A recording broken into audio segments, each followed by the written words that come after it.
Shalom. This is Bishop Nathaniel of Israel United in Christ. I want to start off by saying thank you to all of our Booster Club members for your many donations and much more, your prayers.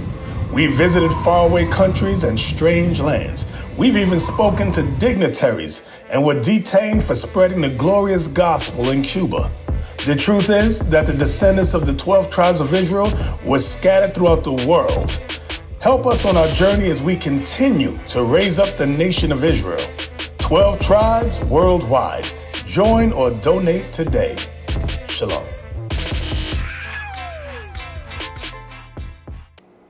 Et Shalom Israël, bienvenue à une autre édition. Donc ici on a officier Maïka, officier Oliel. Donc Shalom, mon salut blesse à tous. Donc le sujet qu'on a pour vous aujourd'hui, c'est la dîme. Aujourd'hui, devrons-nous toujours payer la dîme? Est-ce qu'on doit toujours donner 10% de notre salaire à notre pasteur? Allons voir ce que les Écritures disent par rapport à cela. Premièrement, commençons par savoir qui devait percevoir la dîme. Donne-moi ça dans Nombre 18, à partir du verset 24. Donc, pour comprendre la dîme, on va aller se focusser un peu vers l'Ancien Testament. Dis ça. Le livre de Nombre, chapitre 18, verset 24. Je donne comme possession aux Lévites. À qui? Aux Lévites. Qui sont les Lévites? Les Lévites, ils viennent de la tribu de Lévi. Une tribu parmi les 12 tribus d'Israël. La tribu de Moïse, la tribu de Aaron. Lis. Je donne comme possession aux Lévites les dîmes que les enfants d'Israël présenteront à l'Éternel. Qui doit donner ces dîmes-là? Que les enfants d'Israël présenteront à l'Éternel par élévation. C'est pourquoi je dis à leurs égards, ils n'auront point de possession au milieu des enfants d'Israël. Donc, voilà pourquoi les Lévites étaient dispersés parmi toutes les tribus d'Israël. Et les tribus d'Israël devaient prendre soin des Lévites et leur donner la dîme. Mais ce ne sont pas tous les Lévites. C'était les Lévites dans la... je parle des sacrificateurs. Eux, ils étaient de la lignée d'Aaron. Il fallait que tu sois de la lignée d'Aaron. Donc, si tu vas avoir des dîmes, premièrement, tu dois être un Israélite, tu dois être de la tribu de Lévi et tu dois être de la lignée d'Aaron. Ton pasteur est-il de la lignée d'Aaron? On va lui poser la question. Maintenant, c'est quoi la dîme? Deutéronome 14, à partir du verset 22. Donc, on va aller voir c'est quoi la dîme. Est-ce que la dîme a toujours été de l'argent? Allons voir. Le livre de Deutéronome, chapitre 14 et le verset 22. Tu lèveras la dîme de tout ce que produira ta semence. N'oubliez pas, c'était les enfants d'Israël qui devaient payer la dîme aux Lévites. Lis. De ce que rapportera ton champ chaque année. Ton champ. Parce que à cette époque-là, tous les enfants d'Israël, ils avaient leur territoire, ils avaient leur champ. Lis. Et tu mangeras devant l'Éternel ton Dieu, dans le lieu qu'il choisira pour y faire résider son nom. Donc c'est où? Tout le monde le sait, c'est à Jérusalem, dans le Haut-Temple. Lis. La dîme de ton blé, la dîme de ton blé, de ton mou et de ton huile. Donc 10% de ton blé, 10% de ton mou, 10% de ton huile. Et les premiers-nés de ton gros et de ton menu bétail. Lis. Afin que tu apprennes à craindre toujours l'Éternel, ton Dieu. Donc là, on a une idée de qu'est-ce que c'est la dîme. Là, on va aller voir l'argent. Continue. Peut-être, lorsque l'Éternel, ton Dieu, t'aura béni, le chemin sera-t-il trop long pour que tu puisses transporter ta dîme? Pourquoi Moïse dit ça? Parce qu'en Israël, Israël était séparé en deux. On avait le côté du nord, on avait le côté du sud. Où était le temple? Le temple était dans le sud d'Israël. Donc les autres tribus qui étaient dans le nord, le chemin pouvait être très long pour eux autres. Et à cette époque-là, il n'y avait pas de voiture, il n'y avait pas d'autobus, il n'y avait pas de métro, il n'y avait pas de taxi. Donc qu'est-ce qu'ils avaient? Ils avaient des ânes, en créant on dit, ils étaient bourriques. Donc ils devaient transporter toute leur dîme. Lis. Peut-être, lorsque l'Éternel ton Dieu t'aura béni, le chemin serait-il trop long pour que tu puisses transporter ta dîme? Ok, si ton âme ne peut pas, Dieu t'a tellement béni, ton âme peut pas supporter, ton âme, je veux dire, ne peut pas supporter toute la dîme que tu as. T'en as trop, t'en as beaucoup. Lis. À cause de ton éloignement du lieu qu'aura choisi l'Éternel ton Dieu pour y faire résider ton nom. Lis. Son nom. Alors, tu échangeras ta dîme contre de l'argent. Répète ça encore. Alors, tu échangeras ta dîme contre de l'argent. Donc, tu dois échanger ta dîme contre de l'argent. Donc, en partant, la dîme n'est même pas de l'argent. on a lu c'était quoi la dîme. Donc si le chemin est trop long, tu dois échanger ta dîme contre de l'argent. Lis. Tu serreras cet argent dans ta main et tu iras au lieu que l'Éternel ton Dieu aura choisi. Donc à Jérusalem. Donc tu vas prendre cet argent-là, tu vas le serrer dans tes poches. Là, Dieu va te dire quoi faire avec cet argent-là. Lis. Là, tu achèteras avec l'argent. Là, qui veut dire arriver au lieu où réside le nom de Dieu. Là, tu achèteras avec l'argent tout ce que tu désireras. L'argent que, la dîme que tu as échangé contre l'argent, avec cet argent-là, tu vas acheter tout ce que tu désireras. Dieu n'a pas dit de donner au pasteur. Relis cette phrase-là. Là, tu achèteras avec l'argent tout ce que tu désireras. Des bœufs, des brebis, du vin et des liqueurs fortes. Exactement, lis. Tout ce qui te fera plaisir, tu mangeras devant l'Éternel ton Dieu et tu te réjouiras, toi et ta famille. Ok, donc si vous voulez, lisez le chapitre plus tard, un peu bas, pour voir si l'argent devait être donné au pasteur. Ok? Donc on va aller dans Malachie 3. Malachie 3, le chapitre préféré des pasteurs pour sensibiliser les gens. Ok? Commence au verset 8, s'il vous plaît. Malachie 3, verset 8 est un verset très utilisé. Lis. Donc qu'est-ce qu'on a vu? Que c'était les enfants d'Israël qui devaient payer la dîme à qui? Aux Lévites. Et lorsque vous lisez dans d'autres passages, les sacrificateurs qui devaient recevoir la dîme, c'était de la lignée de Aaron. Ok? Donc là, on a été dans Deutéronome 14 pour voir c'était quoi la dîme.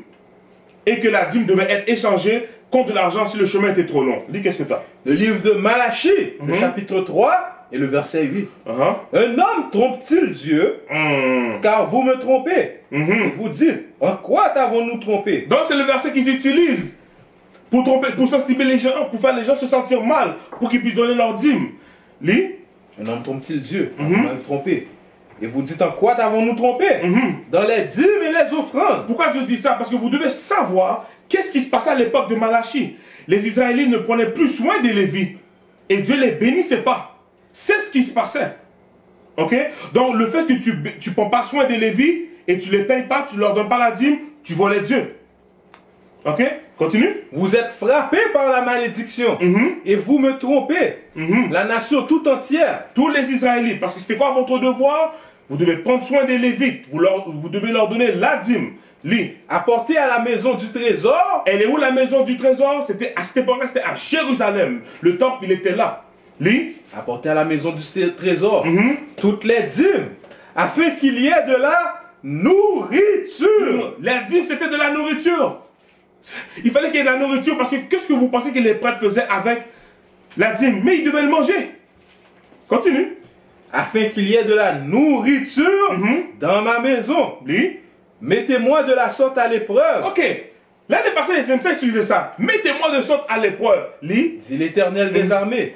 Et vous verrez si je n'ouvre pas pour vous les écluses des cieux. Les écluses des cieux. Ok, continue. Si je ne répands pas sur vous la bénédiction en abondance. Ok. Là maintenant, qu'est-ce que ça veut dire? Les éclus des cieux. Qu'est-ce que ça veut dire ça? On voit ça dans Genèse. Genèse 7, verset 11. On va aller voir quelque chose. Parce qu'ils disent, payez la dîme, payez les offrandes, et vous allez recevoir de belles bénédictions. Le livre de Genèse, le chapitre 7, le verset 11. L'an 600 de la vie de Noé, le second mois, le 17e jour du mois, en ce jour-là, toutes les sources du grand abîme jaillirent, et les écluses des cieux, et les quoi? Et les écluses des cieux s'ouvrirent. La pluie tomba sur la terre. Non, belle machine. La pluie tomba sur la terre. Belle maison. La pluie tomba sur la terre. Non, des billes à $0. La pluie tomba sur la terre. Donc c'était la pluie. Lorsque les éclus des cieux sont ouverts, c'est la pluie qui tombe. Alors qu'est-ce qui arrive quand la pluie tombe? Ça arrose les champs. Et lorsque les champs sont arrosés, les produits poussent. Et là, ils peuvent payer la dîme. Ouais, leurs produits vont pousser. Retourne dans Malachie 3. Le livre de Malachie, le chapitre 3 et le verset 10. Apportez à la maison du Seigneur toutes les dîmes, afin qu'il y ait de la nourriture dans ma maison. Mettez-moi de la sorte à l'épreuve, dit l'Éternel des armées. Et vous verrez si je n'ouvre pas pour vous les écluses des cieux. Pour que la pluie puisse tomber pour arroser les champs. pour que les produits puissent pousser. Si je ne répands pas sur vous la bénédiction en abondance, pour vous, je menacerai celui qui dévore, et il ne vous détruira pas les fruits de la terre. Lorsqu'on lit d'autres versions de la Bible, cette partie-là est remplacée par rongeurs. C'est qui les rongeurs? C'est ce qui dévore vos champs. Fait que lorsque vos champs sont dévorés, les produits ne peuvent plus pousser. Alors, reprends cette partie-là. Et par vous, je menacerai celui qui dévore, et il ne vous détruira pas les fruits de la terre. Donc, Dieu va le menacer, le rongeur, d'après la version de la Bible que vous lisez, et Dieu va ouvrir les escluves des cieux, et la pluie va tomber, et ça va arroser les champs. Alors, voilà la compréhension de ce passage-là. Maintenant, avant de terminer, allons dans le Nouveau Testament. Qu'est-ce que les gens faisaient avec l'argent? Demande ça dans Actes 4. Christ avait un job, et Christ est le plus grand pasteur. Christ est le top. Est-ce que Christ prenait de la dîme? Non. Christ ne prenait pas la dîme. Est-ce que les apôtres prenaient la dîme? Non. Tout le monde travaillait. Christ était un charpentier. Paul avait un job. Luc avait un job. Pierre avait un job. Dis-moi ça. Le livre de Actes, le chapitre 4, verset 32. La multitude de ceux qui avaient cru n'était qu'un cœur et qu'une âme. Nul ne disait que ses biens lui appartissent en propre, mais tout était commun entre eux. Les apôtres rendaient avec beaucoup de force témoignage de la résurrection du Seigneur Jésus. Une grande grâce reposait sur eux tous. Car il y avait parmi eux aucun indigent. Tous ceux qui possédaient des champs, des maisons les vendaient, apportaient le prix de ce qu'ils avaient vendu et le déposaient aux pieds des apôtres. Ok, là on va voir qu'est-ce que les apôtres faisaient avec l'argent. Et l'on faisait des distributions. Non, les apôtres gardaient l'argent, ils s'achetaient des belles maisons. Et l'on faisait des distributions. Non, ils gardaient l'argent, achetaient des belles voitures. Et l'on faisait des distributions. Non, ils prenaient l'argent puis payaient des écoles privées pour leurs enfants. Et l'on faisait des distributions à chacun selon qu'il en avait besoin. Alors voilà qu'est-ce qu'ils faisaient avec l'argent. Ok? La dîme n'existe plus dans le Nouveau Testament. Alors frères et sœurs, vous avez votre réponse. Est-ce que vous devez toujours payer la dîme aujourd'hui dans le sang du Christ? Posez-vous la question. Sur ce, je vous dis shalom, mon sacrifice bless. We used to scream black power while heroin was pushed. But at the end of the day, nothing's in vain. IUIC has been given a vision. The tents of Judah has risen. Many has attempted the mission. Minor murmuring, omitting, and missing the mark. Just reading that he had the flame of fire in his eyes gave us the spark. We on Paul's mission. We out on the road, purple and gold. From Mexico, Cuba, Haiti, Ghana, Sierra Leone. 144,000 boots banging, concrete crackling. These are how men repented at heart. The scriptures is proof. IUIC, we deliver the truth.